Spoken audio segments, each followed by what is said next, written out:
Estados Unidos, año 1997.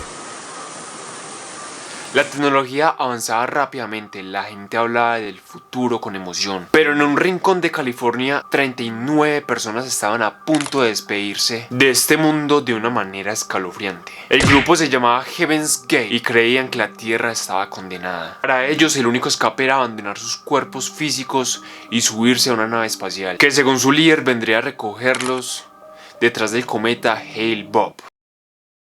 Sí, suena sacado en una película de ficción barata, de aquella que te vendían en el año 80 o 90 por $2, me imagino. Pero lo más perturbador es que se lo tomaron completamente en serio. Lo que pasó en esa mansión de San Diego no solamente fueron los suicidios masivos más impactantes de la historia, sino una prueba escalofriante hasta dónde puede llevar la manipulación mental. Pero para entender cómo estas personas llegaron a este punto, primero hay que conocer a los líderes de esta secta: Marshall Applewhite y Bonnie Needles.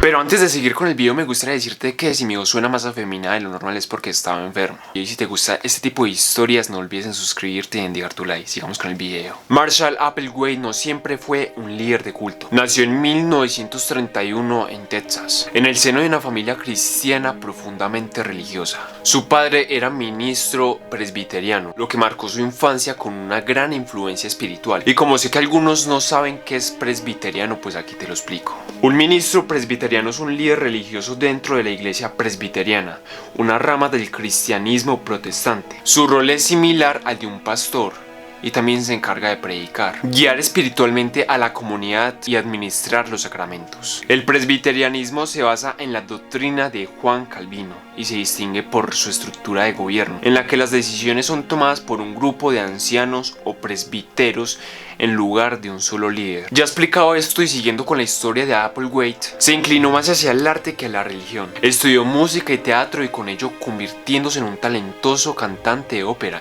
e inclusive era profesor de música. Durante años llevó una vida aparentemente estable. Se casó, tuvo hijos y trabajó en diversas universidades, pero su mundo empezó a desmoronarse en el año 1970. Perdió su trabajo como profesor en la Universidad de Thomas de Houston, supuestamente por una relación amorosa inapropiada que tuvo con un estudiante, lo que lo sumió en una crisis personal y profesional. Al poco tiempo después se divorció y empezó a experimentar problemas de salud mental, incluyendo episodios de depresión severa y un creciente interés en temas espirituales y místicos. Y sería en este mismo contexto que conoció al otro personaje principal de esta historia, a Bonnie Needles, en el año 1972, una enfermera con un profundo interés en el espiritismo, la astrología y la teosofía. Te explicaría qué es la teosofía, pero YouTube todavía no me paga para eso, así que sigamos. Bonnie creía en la reencarnación y aseguraba recibir mensajes de seres o entidades superiores. Cuando Applewhite la conoció, sintió que había conocido a alguien que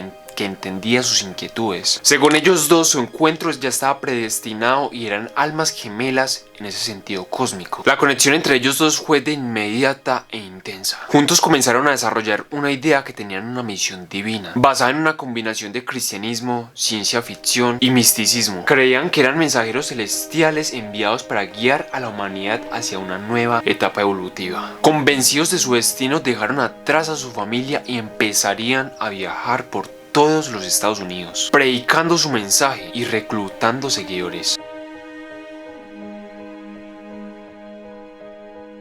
Lo cual se me hace increíble que hubieron personas que creyeron en este tipo de creencias, ya que no reclutaron ni una, ni dos, ni 5 personas, fueron 39.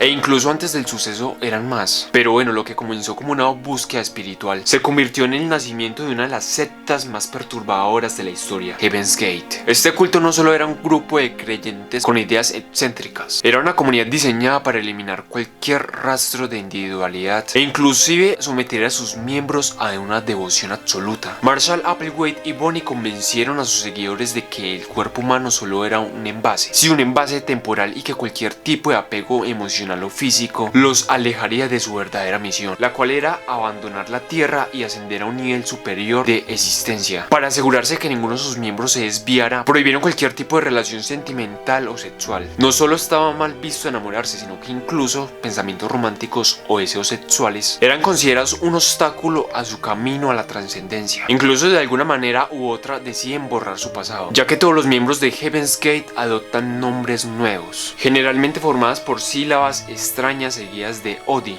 como John Odi o Liv Odi, lo que reforzaba la idea de que ya no eran las personas que solían ser. Además, todos vestían igual, ropa sencilla, sin adornos, poco colorida, para evitar cualquier señal de individualismo. Con el tiempo, esta uniformidad no solo se convirtió en su forma de vestir, sino también cómo pensaban e incluso cómo hablaban. El culto funcionaba bajo una burbuja de control absoluto de sus dos líderes, donde sus miembros cortaron lazos cercanos como familias y amigos, viviendo en comunas secretas donde solo podían interactuar entre ellos. Las cartas y las llamadas con el mundo exterior eran bastante limitadas. La televisión y la música y cualquier tipo de entretenimiento que no fuese aprobado por Applewhite estaban prohibidos. La única verdad que conocían era la que su líder les decía. Nada en este culto se hacía sin la aprobación de Applewhite. Cada aspecto de su vida estaban totalmente regulados. Y bueno, ¿qué tipo de aspectos específicamente controlaba Applewhite? ¿Qué comían? ¿Cómo lo hacían? ¿Cómo vestían? ¿Cómo se cortaban el cabello? ¿Cómo debían de caminar? E inclusive cómo reírse. La mente es increíble, pero si tú no la controlas, otro la controlará por ti.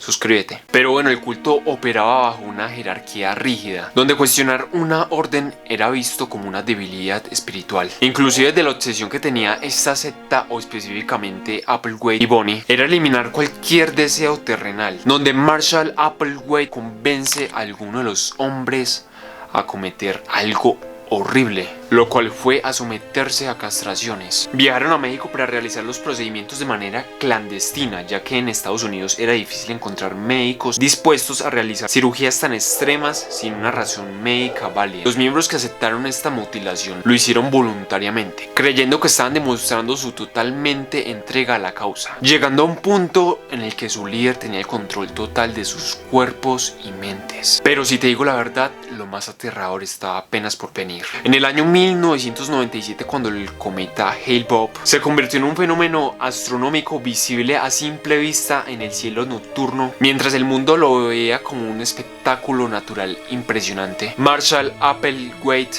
lo interpretó como una señal divina. Según su versión, el cometa no solo anunciaba un cambio cósmico, sino que una nave extraterrestre venía oculta tras él, esperando llevar a los miembros de Heaven's Gate a una nueva existencia a un nivel superior. Applewhite convenció a su grupo de que este era el momento que esperaron durante años, pero había un pequeño problema para abordar la nave, el cual era que primero debían abandonar sus cuerpos humanos primero, ya que estos eran meros envases que los mantenían atrapados en la Tierra. El grupo pasó meses preparándose para el gran viaje. Siguieron una rutina estricta para mantenerse puros, ajustaron su dieta y entrenaron mentalmente para el momento final. Incluso grabaron videos en los que los miembros expresaban su entusiasmo por el próximo nivel de existencia, sonriendo y asegurando que estaban felices de partir. El 22 de marzo de 1997, en una lujosa mansión en Rancho Santa Fe, San Diego, Heaven's Gate llevó a cabo su ritual final.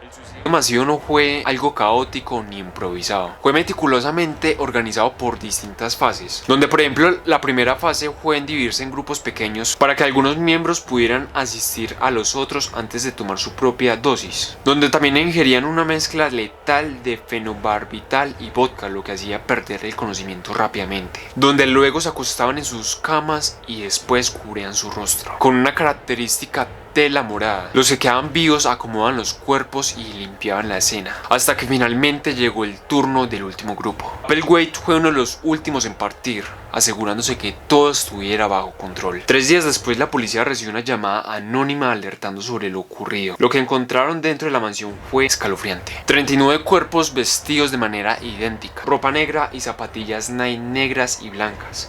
alineados en camas. Y una de las cosas más curiosas de esta historia es que cada uno de los miembros de esta secta tenía un billete de $5 y unas monedas en su bolsillo, como para pagar ese viaje intergaláctico que tenían armado. Una tela morada cubría sus rostros, un último símbolo de su rendición total a la ideología del grupo. Las imágenes de esta secta dieron vuelta al mundo, y el nombre de Heaven's Gate quedó grabado en la historia como uno de los nacidos más impactantes de la historia moderna.